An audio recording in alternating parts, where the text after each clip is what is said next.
Hey, it's me, Queen PR, and I'm back with Mr. Brian H. Waters, and we're here to talk about what everyone's talking about. It was Iron Claw Week for the Ring of Wrestling. Oh my God, I'm so scared. But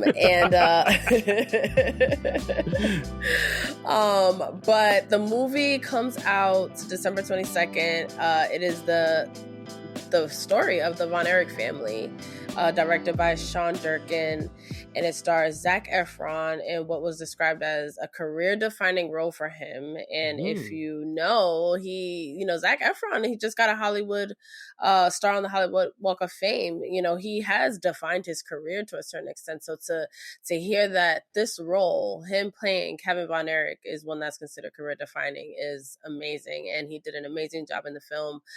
Jeremy Allen White, I never remember the guy that plays Fritz, but the casting. Holtz McCallany. Yes. The casting was unbelievable in this film. But before we get into it all, Brian H. Waters and I are here to kind of give you a little bit of a review, a little bit of a recap, some takeaways from the film. There really isn't a such thing as spoilers. I think, everyone kind of knows what happens to the Von Erich family. But we do hope to give you some insight from, two people that just really like storytelling and about wrestling and going down the rabbit hole of the Von Erich family. It's a fantastic film. So we were actually fortunate enough to see it twice, so we were able to get it that first round done and then see it a second time and really kind of digest it and really pay attention and notice things that in details that we didn't see. But first, Brian, how did you first learn of the Von Erichs family? Because we, obviously didn't grow up in that time. We're from, the East Coast. What was your first discovery? As far as the family is concerned, I feel like one day I was just over my grandmother's house.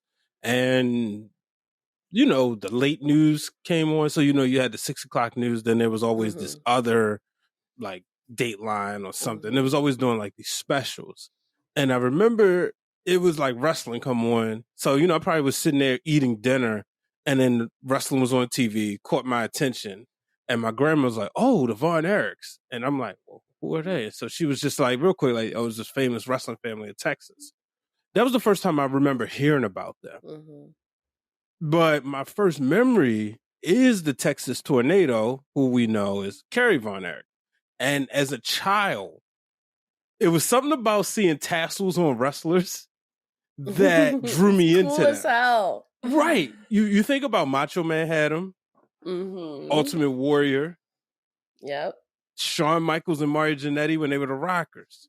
So Texas Tornado, he had that look.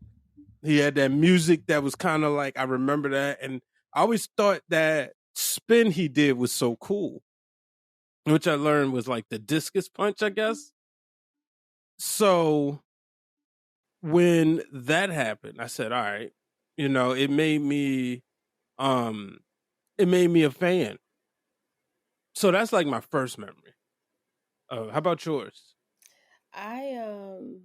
It was a documentary it was a YouTube countdown about famous wrestling families. And then of course I had to look up at all of the ones that was mentioned.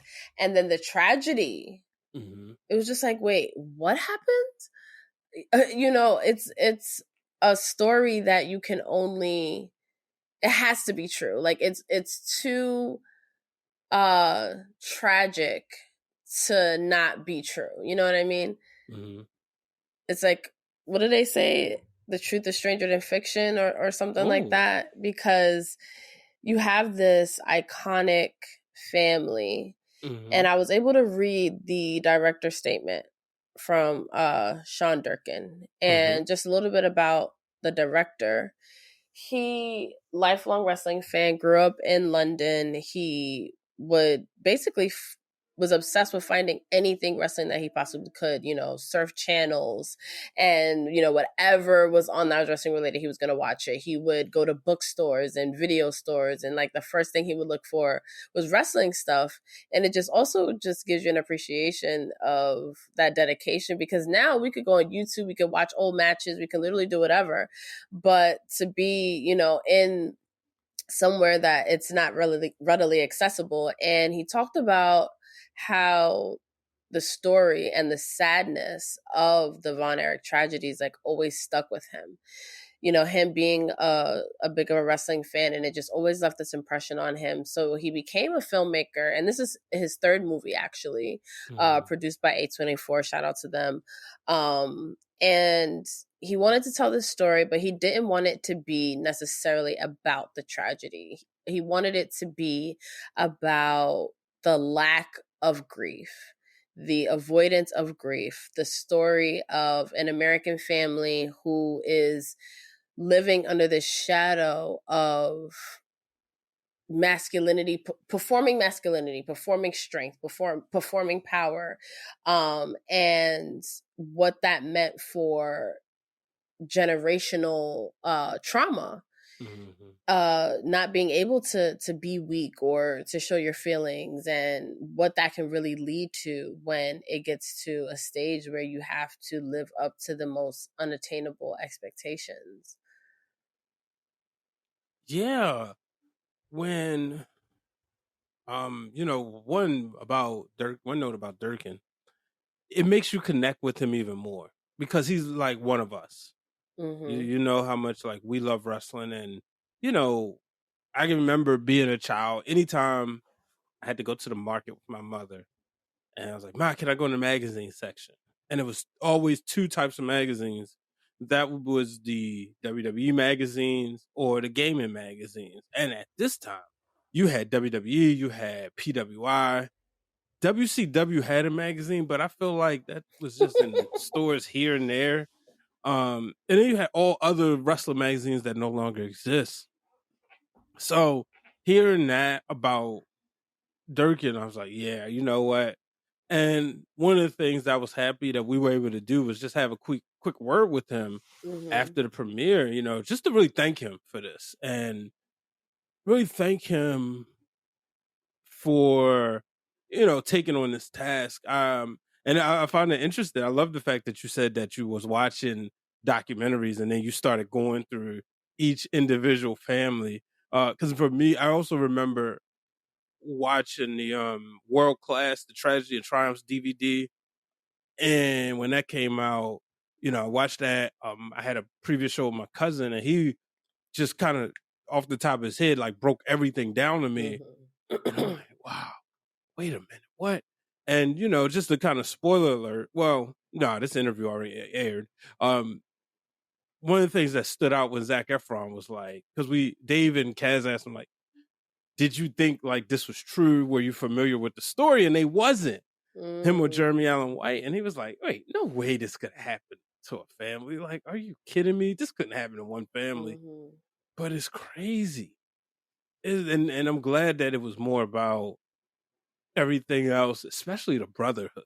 And I know we'll get into it, but I'm so glad that Durkin took on this project. I am too, and I'm glad you brought up the brotherhood, because that is a key part to their story. And we went down the Von Erich rabbit hole, and you always hear close knit, inseparable, an unbreakable bond. Like it's always kind of described in the extreme of just how connected this family was, and to their father as well, because you have to think about the layers of these dynamics you have. And I'm trying to talk less about the wrestling side of it, because I do feel like this is an Oscar worthy film that everyone can enjoy. Is a hard word because of how the story is, but it's a beautiful piece of art that people can enjoy or be entertained by, because it's about so much more than wrestling. It's about a brotherhood. It's about the fabric of kind of the American way of being tough. Like that Texan, you know, that was a part of their identity, was them being like the man's man, strong, you know, achievement, success. Like that was the priorities that were handed down to these kids. It's about what I mentioned before, you know, dealing with trauma, generational trauma, not addressing your emotions, like all of that, mental health. It's so layered. So many different people can relate to how layered the story is because we've all been there. I've always been obsessed also with family businesses, family dynasties. Okay. Because it is such a like families who like Succession. Yeah. Like that is like right up my alley, where the business dynamics are literally like interweaved into the family dynamic. Like that is what the family is based on, is like it's all in one kind of. And it's the same thing. Like Succession, he was raising his kids to be businessmen and businesswomen. He was not raising a son and daughter. He was raising businessmen. You know, Fritz Von Erich was raising future world heavyweight champions. And I am 100% sure that there is not a day in those boys' lives where they did not hear something to the effect of, one of y'all coming home with a world heavyweight championship or something, whether it's the Olympics, whatever is that like achievement of hyper masculinity, like whatever, you know, is up there. They were built. The three oldest ones were literally built like fucking, they were like thoroughbreds. Like it was insane how fit they were. Yeah. And one thing about the brotherhood there, and now, you know, while you were talking, I realized something, and you may have peeped this. They were so close that, you know how parents don't, in some cases, don't fight in front of their children? Yeah. It was like the same thing. Like if you remember when Fritz declared that David was up next, and Kevin looked at him, but he didn't challenge him. No, not that part. The part when he said, he cuts the promo where Kevin is caught up and David saves him. And he didn't say nothing in front of father, but once they was by themselves. Yeah. And that was that brotherhood. And you talk about the tragedy, and it's as if like once David is gone, a piece of that brotherhood is gone. And then you even see that, not dissemination, because they're like competitive, but they're together. But even Carrie and Kevin, they're arguing in front of their dad. And but the brotherhood was so strong, even with Mike, where, and this is the thing I love that is so displayed in there, because you see how they go pick him up. They get off of their diet. Kevin got off his diet to eat a cheeseburger to celebrate with Mike. When one of them didn't go, all of them went, even to the point they brought the sister-in-law, and that's when she, you know, became the sister-in-law. But they all went together, you know, and by this time they sneaking him out the house, but it's also a thing that it was also kind of tragic too, because you understand they was raised to be tight, but also when there came a time when they needed their parents, what are you talking to me for? You got your brothers. Right. And you and I both are blessed to have wonderful mothers who would never say that to us. Right. Like, Ma, you know, I want you to, no, let them handle it. No, why are you talking to me? It's almost like I done had enough of y'all. Y'all figure this out. Y'all don't need to come to me for anything. So, you know, as this happens, it's like, wow. So yeah, when you see this brotherhood, it just makes you appreciate, but it also makes you wonder, just like, is that was it too much? Right. You know, you talk about like the toxic masculinity and everything. Was it too much that caused this this line of tragedies. Right. But also another thing that I forgot to mention, when just like how layered their story is and their dynamic is, they're famous. Mm-hmm. They're celebrities. That's a whole nother type of lifestyle that you have to deal with.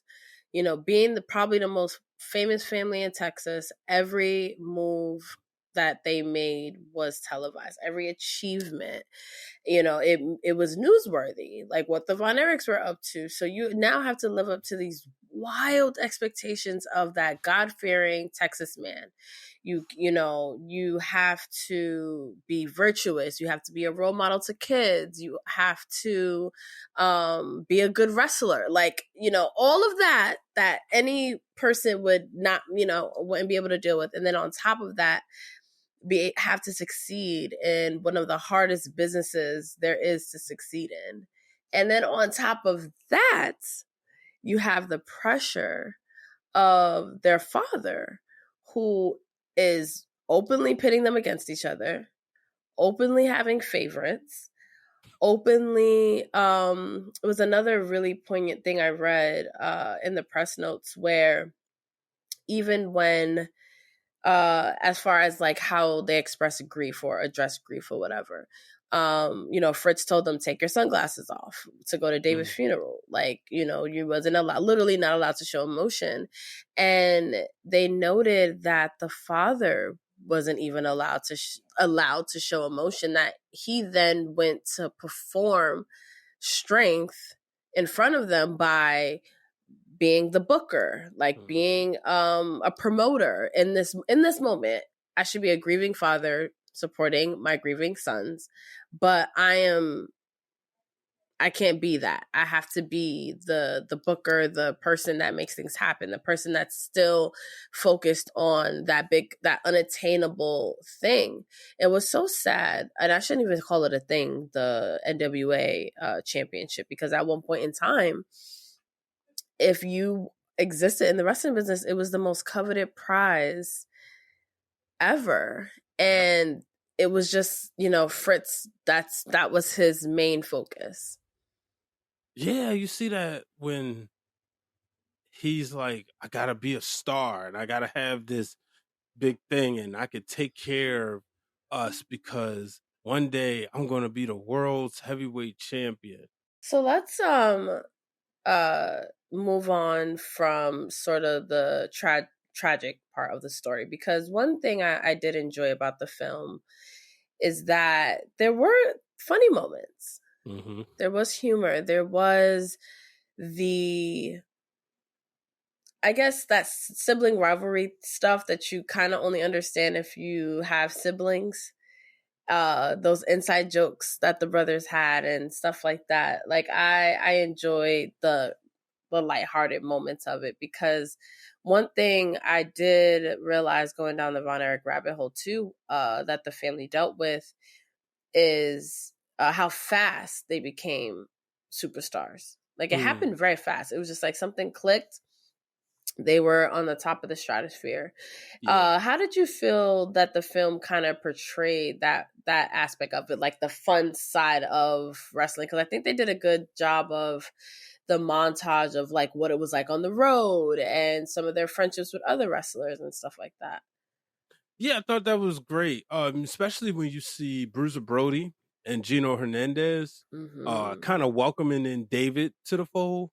And you really see like, because we hear the stories about kayfabe and how the business was protected, and it almost makes you think that they didn't even talk backstage, right? Because they try to make it seem as if the backstage part was so separate. Because you know, in certain companies, heels walk down one way, faces walk down the other, but you really see them intertwining.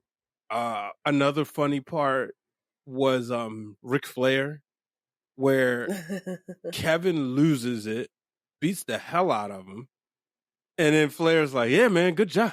I'll give you a rematch anytime. And they're kind of just looking like, the fuck? and even Carrie, who's just sitting there like, okay. You know, I love that. But one part I really love, because it really showed just the brothers, was the poor Mike was eating his food so fast. And they were like, and the mother said, "Why you need to slow down?" Like, if I don't, they're going to take the food from me. And then David comes. I think it was David or Kevin just comes and snatches the piece of bacon, and he's like takes the bacon back. And again, it's like you said, the stuff that you will only understand if you have siblings. I didn't grow up in a house with brothers, but I had my god brothers, and when I would be over there, I would see a lot of those dynamics. So and then the part where poor Kevin, first of all, he didn't know how to talk to women. And then his, eventual wife would be like, "You're supposed to ask me out. You're supposed to ask me out." Like, she damn near throwing it at him. Right, she was. And what I had loved about that is when you learn about like the Von Erich family, you don't hear a lot about the good parts of their lives, and the fact that he did find love. Because you think about what this biopic is going to be about, you don't think that there would be a love story. So I appreciated that. Yeah, and she was cute. She was, and it was just so funny because it's like, so what do you want to do with your life? Have a house, have all my brothers. He just felt that, and again, back to the brotherhood, felt in that responsibility, and then he wouldn't accept being the oldest brother. He was older than them, but because of, and it was so sad when he said, yeah, just one day he wasn't there to play with anymore. Talking about Jack, who, died at the age of 7 through tragedy. But, and it was so cool to see them as children, when Jack and Kevin were babies, well, younger, and they were playing and, giving their dad the claw, and you see this soft side of Fritz. Yeah. And we talked about, they said that like, that's what changed him when he lost his first son, kind of like wanted the world to like feel the same thing. But, even when, like I said, when the competition, the brothers, they stood together. It's like, well, maybe dad just got us mixed up. He's like, got a problem? Nah. But that was fun. The wedding, man. That was a good time. And it's, the sad part is because it's like, that's the last where they're all together. But, just watching them dance, you could see like Mike had a special. First, it looks like he's crushing on Kevin's girlfriend at the time, but then you realize he's just kind of like happy somebody else is around and not judging him. And you realize it's just so innocent. He just wants to tell her all the things that his brothers probably wouldn't accept about him. Exactly. Like, because there is that vulnerable person that comes in that's like open to it. Like, no, talk to me. Like, well, what do you like to do? I like how they was able to show that you had to make a choice. Like, as a man, you had to make a choice between if you wanted to go down the creative, artistic route, which is considered kind of weak, or if you're going to be a football player. Like, it's almost like a no-brainer. But I like how the mom mentioned, like, your father's a very good musician. Like, you know what I mean? Like, don't let him fool you. Like, he was actually very good at it. He could have done it, in college, on the college level. And then the fact that the sons picked that up. Did you see how he looked at him? It's just that he had that, he was like blushing. Yeah. It was like, man, like, you could just see the smile that he had for her. And then even at the wedding, it's like, yes, there's like, ain't no kids gonna be home. Yep. You got all them kids, you gotta find time, you gotta find that window time and do what you gotta do. She's like, now I ain't gotta worry about you getting me pregnant. Yo, Mama Von Erich wants to have a good time. Do you ever think, do you think maybe they wanted girls? I know, like, we like, I don't think nobody ever thinks about that when it comes to the Von Erichs. Like, you think they was trying for a girl? I wouldn't put it past them. Okay. I am sure that I actually had that thought because I was watching something about Stampede Wrestling, and then I started thinking about the Hart family, and you can't help but be like, okay, well, Brett grew up in a wrestling family, kind of the same thing to a certain extent, only like in Canada, and there's not as much of that like pressure to be, you know, masculine. There is, but you know, it's kind of different. And I was like, what stopped them from feeling that pressure to the point where, you know, it leads you to like suicide or something? And I was like, what if it's the presence of girls? What if it's that? Because Brett always talked about like how, you know, his first daughter, Natalia's mom, which I think is hilarious. I forget her name right now, but like she did no wrong in her father's eyes. Like she was perfection. Like that was his soft spot. And even you have a sister, and you even say that that's the one person that can like probably be the one to get through, you know, to your dad. Like it's something about that dynamic. I'm like, that could have brought more vulnerability to the family. And maybe the mom would have felt like she had an ally in being able to show your feelings or listen to your son, you know, express his feelings. Because even with the presence of her daughter-in-law and on the way to, I think, the second or third funeral, unfortunately, and the first one, the film did a very good job of showing how she kept it together. She put her dress on, she was quiet, she wasn't crying, she wasn't doing any of these things. But then she realizes, like, this funeral dress is too familiar. Like, I've been to, basically, like, I'm tired of putting this on. I've been to too many of these now. And it's the presence of another woman, her daughter-in-law, where she's able to actually be vulnerable for a second and say, like, you know, this is hard, this is fucked up. Because you know, Fritz definitely wouldn't have been able to be that support to her. Yeah. And that was the thing, because, and it's so weird. I don't say weird, but it's so hard watching the part when they sitting there mourning David, because you just saw how tight they were. You know, usually, if it can be a situation where a couple of them are close, you know what I mean? But you really seen like, no, like they all roll for Mike, not just one, you know. And then you hear the stories, when you hear like the real life story, you hear that Mike and Chris was tight. Obviously they were younger. Carrie and Kevin would obviously be tighter later because of they was essentially, you know, the last ones. But you see, like, man, it's like, okay, what are we gonna do? And again, that dissemination.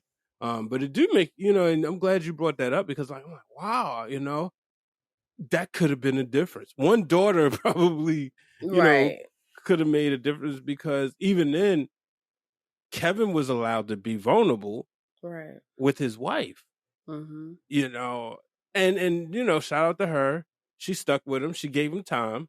She didn't want to necessarily, because, and like he was saying, he kept looking. He looked at it, said, "I don't want him to get it." And he was talking about like the curse, and it was his thought was, "I just stay away from him," you know. And I thought it was a great job. You know, first of all, Zac Efron just playing that role, for him to transform his body. Insane. Yeah. Him and Jeremy Allen White. Like fit. The Von Erich brothers were so fit. It is insane. And the fact that they put on that muscle is not easy. And them also learning, you know, going back to how good the casting was. And you know, we talk about it all the time, like being wrestling fans, being in wrestling media, and how there's just like this lack of recognition to a certain extent. Like, I don't know what it is. Like, it's just never there. There's always like something. But to hear them talk about how they gained respect for it, because they had to train. Yeah. And how it's an art form, and how, you know, one wrong move, one mistake, and you know, you can hurt someone, you can end your career. So that was another very endearing part of it, because we were able to hear the Q&A when we went to an early screening of it from Zac Efron and Jeremy Allen White and the guy that played David, and just how much it took on their bodies and how they appreciated the level of sacrifice that it takes to be a wrestler. Oh yeah, Stanley Simmons, who plays Mike. Yes. Yeah. So I loved hearing from them. But one other thing I thought was interesting, just to go kind of more into the wrestling aspect of the movie, is how innovative their promotion was. And how much of a big deal it was when the family broke off from the NWA, and showing all of that, showing how business declined and how business was intertwined with the family dynamics. We watched a video on the and they mentioned the attendance records for the David Von Erich Memorial Wrestling Show, because how else are you going to send them off, like, except a wrestling show? To, like Chris's funeral, for example, and just how attendance of a wrestling show was equal to where the family was at the time. Kevin having to convince their dad, like, it's time to sell, like, it's over. You know what I mean? Like, it's over. It's not going to happen. Those were interesting aspects. Seeing how Ric Flair, we know him as kind of, when I think of the NWA championship and it's like, golden era, like, you can't help but think about Ric Flair and how he's the one that ultimately became the man, and like Fritz watching that on TV, and how ingrained all of this is in the history of professional wrestling. Mm-hmm. Yeah, and just to talk about the wrestling part of it, to see those scenes, because we've been to wrestling shows, we've been to whether it's independent or whether it's big arenas, big stadiums, but to see like the sportatorium and to see them there, and then like for them to do this in front of people, and you can see like they got the rush. You know what I mean? And I can just imagine like what it was like. They got what was like to walk out in front of a crowd. And a shout out to Chavo Guerrero, who trained a lot of them. And he said he wasn't training them to, he wasn't training them to work a match at WrestleMania, but training them just to, be able to take the moves. And he said, he didn't want them doing moves that they couldn't do. And he was surprised by even like Jeremy Allen White being able to do some moves. Like, wait, how did you do that? And then shout out to Fritz, who, Holtz McCallany said that, because I told him, I said, you were Fritz. And he said, when Fritz died in 97, he wasn't able to talk to him. So upon his studying, he had to learn, and he went to somebody we know, Johnny Rods, to learn about doing the craft. And to the point, Chavo had to unteach him some things. Like, all right, don't do all that. So I thought that was great, and it's always fun when you're watching a wrestling movie to see the wrestling part of it. Right. We're big heels fans. So when they get in the ring and we see Stephen Amell get in the ring, it's like, okay, what's he going to do? You know what I mean? Yeah. And, obviously we saw like CM Punk and AJ Lee, but when you see the actors and actresses get in the ring and do it, it's like, man, this is incredible. Right. It is. I liked too the subtlety of a lot of the aspects of the story. Like, they were like, Sean Durkin was able to really express how famous they were without doing like the typical chasing the limo scene. The way they presented Carrie's amputated foot, like, you could go the generic route and have the scene in the hospital where the doctor comes in and says, we have to amputate the foot, and Carrie reacts. That would have been like the normal generic scene, but instead you have this powerful scene of, well, first you start with Carrie, his motorcycle accident, everyone knows about that. So you have this scene where it's dark, all you have are the headlights, and you have the street blurred, and you hear the road, and you hear the wheels, and you hear all this, then you hear the crash, and then there's silence, and then you see Jeremy Allen White, Kerry Von Erich walk with crutches, and then you see that his foot got amputated.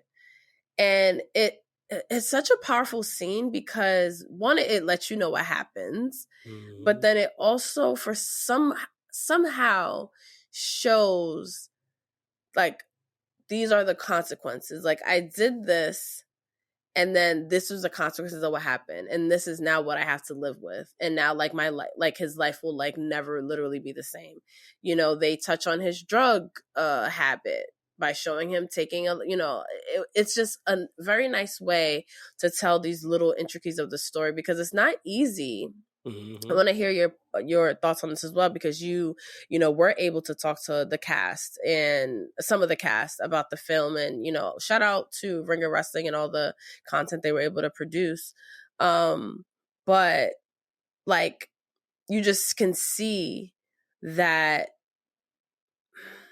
like you didn't need to exaggerate these things. The story's exaggerated enough. It's dramatic enough. Mm-hmm. So he was able to have these scenes tell a lot of the story. It's not easy to tell a biopic. It's not easy to, you know, especially to fit it in a film that you want to be like commercial at the end of the day. Like, so you have to make kind of creative changes and decisions, but also tell the full story. And I think the director did an amazing job on that. But what was some of the insights you learned talking to and producing some of the interviews with the cast of the Iron Claw? Yeah, one, you know, their respect for the craft of pro wrestling. You learn about that. You know, especially Fritz. Holt. I keep calling him Fritz. He did a good job. He was so good. He said the biggest compliment that he got was that they told him, you know, he watched the interview and they said, Kevin said they found somebody to play Fritz. And it's funny because I was just listening to an interview with Jim Cornette, one of his social clips. And he said, yeah, that's going to be tough. Who the heck they going to find to play Fritz? And they found the perfect person. So that was one thing. You know, with the thing about, they really loved like I said, the brotherhood, but then the cast also became brothers, you know. And I learned this from the guy who played David yesterday, Harris Dickinson, when I went to this past Tuesday. I went to the record another screening in DC, and I thought the actors and stuff were going to be there, but they showed them on the screen. It was pre-tape. It was on tape delay. But you know, Harris Dickinson said that, you know, he was a wrestling fan growing up, and he always wanted to get kicked in the head by Rey Mysterio. But he talked about That's just being so interesting. yeah. And he said it was fun, but you know, it was funny that they were on us, that, you know, they got along, and Durkin said, you know, it doesn't always happen that way, but they became brothers. So that was, you know, a couple of things. And just really Durkin's preparation, you know, recreating the sportatorium. You know, and the TV had a way, because shout out to David Shoemaker, who spent some time in his childhood in Texas and college, and he'd been to the sportatorium, and he said, like, it was on TV, it looks great, but it's really like a small, sweaty place. But you know, when we look at those old videos, it looks like no, it's not, you know, not MSG or Manhattan Center, but it looks like a premier Texas arena. Mm-hmm. So that was a couple of things that you know, and the biggest takeaway really was just, like I said, just the actors, and you know, really kind of like, you know, respecting wrestling. It would be interesting to see if somehow, because I saw WWE send out an email. I don't know if you got the email, but they sent out an email promoting the movie. Really? Mm-hmm. Yeah. And it would be interesting to see if they you know, one of them, you know, had a little WrestleMania moment. You know, we've seen this. Cool. Yeah. So that would be interesting. That would be interesting. And I'm glad you said that, because I was interested to see like kind of where WWE fit in all of this, because I do see this movie doing very well. I do see it being showered with awards, hopefully. I also want to see what it does with other wrestling related media. You know, you brought up Heels. Heels sadly was canceled after 2 seasons, and I hold hope. We're gonna hold Somebody gonna hope pick that it it's up. gonna come back. It's gonna pick up. I would love that. It was on Stars, and I think it also had a lot to do with the strike, having to cut costs, and the wrestling show. Mm-hmm. But I hope that this kind of shows a whole new light to it. So we did a fan club. That's our weekly wrestling fan club stream that we do on Those Wrestling Girls Twitch every Wednesday. And we talked about wrestling movies, and we talked about The Wrestler. And The Wrestler was also a movie that was critically acclaimed, nominated for awards, might even have won some awards.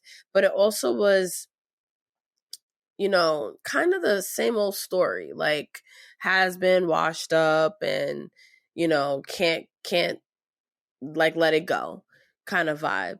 But the Von Erich family film is and no shade to The Wrestler, but I just feel like the Iron Claw has a different tone because of it's something about that family aspect, because everyone can relate to that. Everyone can relate to sibling rivalry.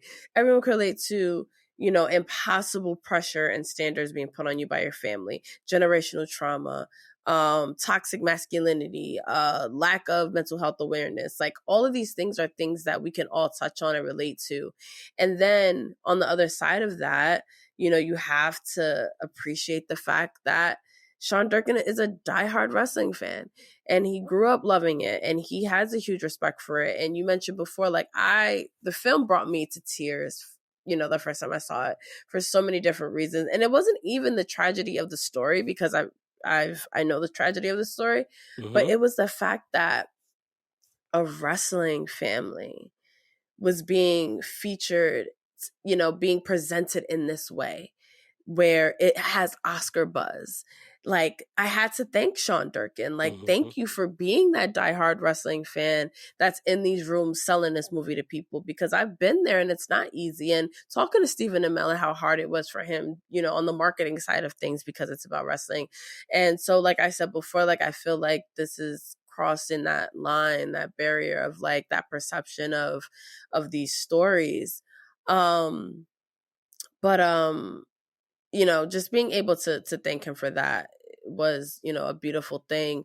I do appreciate as well that it kind of opened up, like, even for us being, invited to like the premiere and stuff like that, like the screenings, like, it's kind of like a new chapter for all of us. Yeah. In a way. Yeah. And I hope everyone loves the movie just as much as we did, because I am already, just even talking about it, even us preparing for this, I was like, I want to watch the movie again.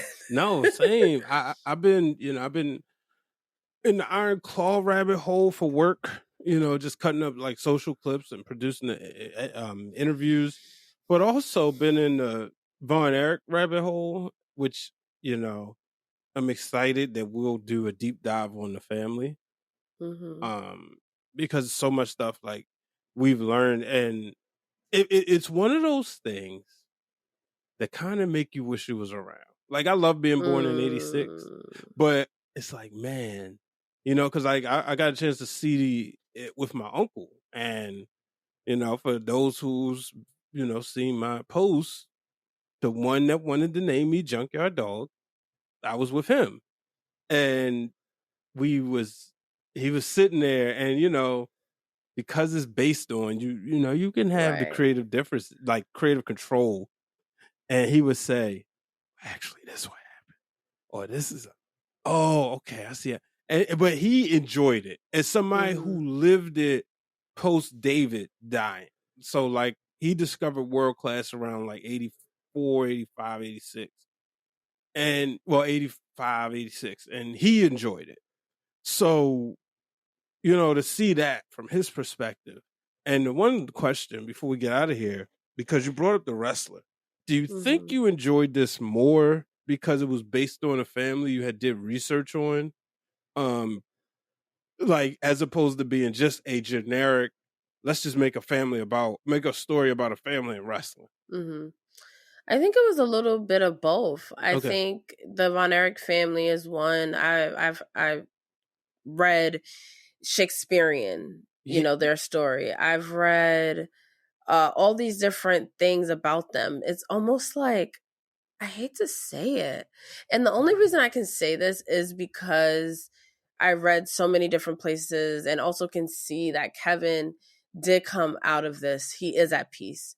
He is on the other side of it. And he's having so much fun right now. Like seeing him on the red carpet, seeing him with shoes on. With shoes on, even in the ring recently for AEW and all of that I can say, like, it's almost like it's like made for a movie. Like, their story is so, and they left things out. Sean Durkin also mentioned in his director's statement that their story is actually way more tragic than we put in the movie.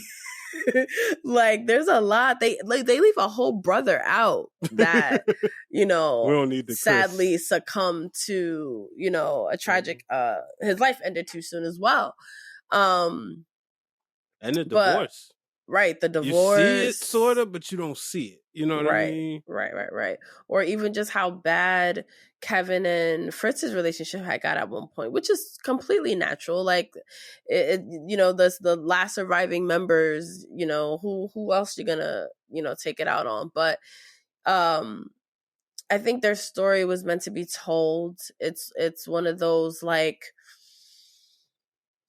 you know, because wrestling is such a interesting, one of a kind business, like, it's only like one of a kind, unique, wild personalities that can exist in it. And the Von Erich family is one of those families that, you know, their story was just always meant to be told, I think. Yeah. I want to see one on the Hart family now. Me too. I mean, Sean Durkin, just line them up. Yo, just look, Hollywood gives Sean all the movies. By the time this is said and done, wrestling, everything gonna triple and people gonna respect the craft. I mean, oh my gosh, could you imagine? You got Dark Side of the Ring, like, just hook up with those guys. Plenty of material. Could you imagine Zac Efron playing Bret Hart? Oh my God.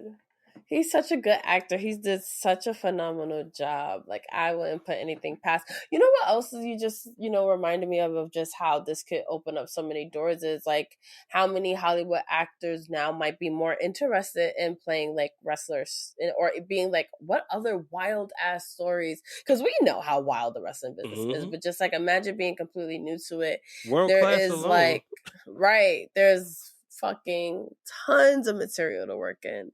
A24s. Do what you gotta do. Maybe we should send him a wish list.